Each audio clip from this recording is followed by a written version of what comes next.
Russian president Vladimir Putin സെപ്റ്റംബറിൽ ഇന്ത്യയിലെത്തും. ഡൽഹിയിൽ നടക്കുന്ന ബ്രിക്സ് ഉച്ചകോടിയിൽ പങ്കെടുക്കാനാണ് പുടിൻ എത്തുക.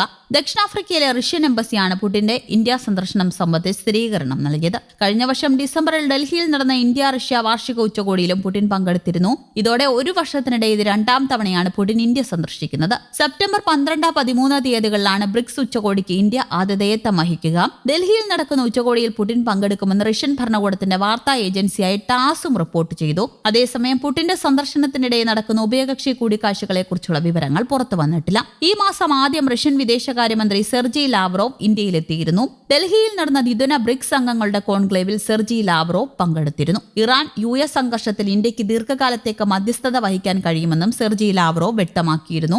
ഇന്ത്യ റഷ്യ ബന്ധത്തെ സവിശേഷമായ തന്ത്രപ്രധാന സഹകരണമെന്നും അദ്ദേഹം വിശേഷിപ്പിച്ചു. ബ്രസീൽ, റഷ്യ, ഇന്ത്യ, ചൈന, ദക്ഷിണാഫ്രിക്ക എന്നീ രാജ്യങ്ങളുടെ കൂട്ടായ്മയാണ് ബ്രിക്സ്. 2024 ഈജിപ്തും എത്യോപ്യയും ഇറാനും 2025 UAEയും ഇന്തോനേഷ്യയും ബ്രിക്സിന്റെ ഭാഗമായിരുന്നു. ലോകത്തെ പ്രധാന സാമ്പത്തിക ശക്തികൾ ഉൾപ്പെടുന്ന ബ്രിക്സ് ലോക ജനസംഖ്യയുടെ ഏകദേശം 49.5%, ആഗോള GDPയുടെ 40%, ആഗോള വ്യാപാരത്തിന്റെ ഏതാണ്ട് 26% കൈയാളുന്നു. അതേസമയം ഉഭയകക്ഷി കൂടിക്കാഴ്ചകളെക്കുറിച്ചുള്ള വിവരങ്ങൾ പുറത്തു വന്നിട്ടില്ല.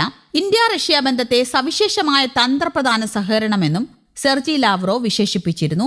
അതിനിടെ അമേരിക്കൻ പ്രസിഡന്റ് ഡൊണാൾഡ് ട്രംപ് ചൈനയിൽ നിന്നും മടങ്ങി ദിവസങ്ങൾക്ക് ശേഷം റഷ്യൻ പ്രസിഡന്റ് വ്ളാഡിമിർ പുടിൻ ഔദ്യോഗിക സന്ദർശനത്തിനായി ചൈനയിലുമെത്തി. ചൊവ്വാഴ്ച വൈകുന്നേരമാണ് പുടിൻ ബെയ്ജിംഗിൽ വിമാനമിറങ്ങിയത്. ചൈനീസ് വിദേശകാര്യമന്ത്രി വാങ് അദ്ദേഹത്തെ സ്വീകരിക്കുകയും ചെയ്തു. ഇരു രാജ്യങ്ങളുടെയും ദേശീയ പതാകകളേന്തിയ ചൈനീസ് യുവാക്കളും ഗാർഡ് ഓഫ് ഓണറും ചേർന്നാണ് റഷ്യൻ നേതാവിന് വിമാനത്താവളത്തിൽ ഊഷ്മളമായ സ്വീകരണം നൽകിയത്. ചൈനീസ് ഔദ്യോഗിക മാധ്യമങ്ങളുടെ കണക്കനുസരിച്ച് പുടിൻ ചൈനയിൽ നടത്തുന്ന 25ാമത് സന്ദർശനമാണിത്.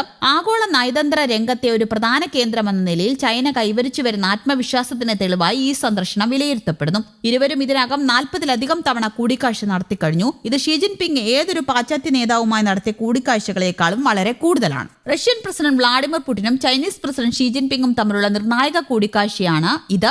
ഇരു രാജ്യങ്ങളും തമ്മിലുള്ള സൗഹൃദ ഉടമ്പടിയുടെ 25ാം വാർഷികത്തോടനുബന്ധിച്ച് 2 ദിവസത്തെ സന്ദർശനത്തിനായാണ് പുടിൻ ചൈനയിലെത്തിയത്. ഇറാൻ സംഘർഷം, ഹോർമുസ് കടലിടുക്കിലെ സുരക്ഷാ നിയന്ത്രണങ്ങൾ, ഉക്രൈൻ യുദ്ധം തുടങ്ങിയ ആഗോള രാഷ്ട്രീയ വിഷയങ്ങൾ കൂടിക്കാഴ്ചയിൽ പ്രധാന ചർച്ചയാകും. കൂടാതെ ഊർജ്ജ സുരക്ഷ, പുതിയ സൈബീരിയൻ ഗ്യാസ് പൈപ്പ് ലൈൻ പദ്ധതി എന്നിവയുൾപ്പെടെയുള്ള 40ഓളം പുതിയ ഉഭയകക്ഷി കരാറുകളിൽ ഇരു രാജ്യങ്ങളും ഒപ്പുവെക്കുമെന്നാണ് റിപ്പോർട്ടുകൾ. തന്റെ നീണ്ട ഭരണകാലത്തെ ഏറ്റവും കഠിനമായ ഘട്ടത്തിലൂടെ പുടിൻ കടന്നുപോകുന്ന സമയത്താണ് ഈ സന്ദർശനം എന്നത് ശ്രദ്ധേയമാണ്. ഉക്രൈൻ യുദ്ധരംഗത്ത് ഈ വർഷം കാര്യമായ പുരോഗതി കൈവരിക്കാൻ കഴിയാത്തത് റഷ്യയിൽ അദ്ദേഹത്തിന്റെ പ്രതിച്ഛായയ്ക്ക് മങ്ങലേൽപ്പിച്ചിട്ടുണ്ട്. കൂടാതെ റഷ്യ നേരിടുന്ന സാമ്പത്തിക പ്രതിസന്ധികൾ ചൈനയ്ക്ക് മേലുള്ള അവരുടെ ആശ്രിതത്വം വർദ്ധിപ്പിക്കുന്നു. സന്ദർശനത്തിന്റെ ഭാഗമായി 40ഓളം രേഖകളിൽ ഒപ്പുവെക്കുമെന്നും പങ്കാളിത്തം ശക്തിപ്പെടുത്തുന്നത് സംബന്ധിച്ച് 47 പേജുള്ള സംയുക്ത പ്രസ്താവന പുറത്തിറക്കുമെന്നും ക്രെംലിൻ അറിയിച്ചിട്ടുണ്ട്. അതുപോലെ തന്നെ ഇന്ത്യയിലെത്തുന്ന പുടിൻ നിരവധി കരാറുകളിൽ ഏർപ്പെടുമെന്നും ഇന്ത്യക്ക് യുദ്ധവിമാനങ്ങൾ നൽകുമെന്നും സ്ഥിരീകരിക്കാത്ത റിപ്പോർട്ടുകളും പുറത്തുവരുന്നുണ്ട്. News desk, Kerala Kaumudi.